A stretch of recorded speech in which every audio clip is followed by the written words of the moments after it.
યોગ માર્ગ ક્ષેમ કાર્ય. યોગ શબ્દ યુંજ નામની ધાતુ પરથી પડેલો છે. જે ભગવાનની સાથે જોડવાનું કામ કરે એનું નામ યોગ છે.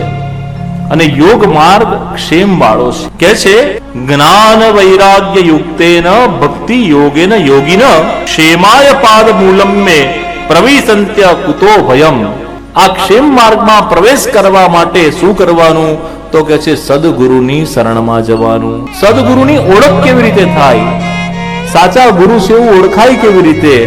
બગલો અને હંસલો રંગે રૂપે એક જ છે. બગલો જ્યારે છીછરા પાણીમાં ઉભો હોય, એક પગ પાણીમાં હોય ને એક પગ ઊંચો હોય, તો એવું લાગે કે જાણે કોઈ ઋષિ તપસ્યા નથી કરતા.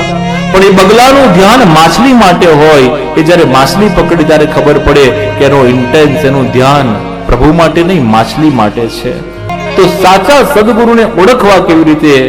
કપિલ ભગવાન કહે છે, જેને જોઈને તમારું મન શાંતિનો અનુભવ કરે, સમજો કે એ સાચા સંત છે. કેટલી સરળ વ્યાખ્યા.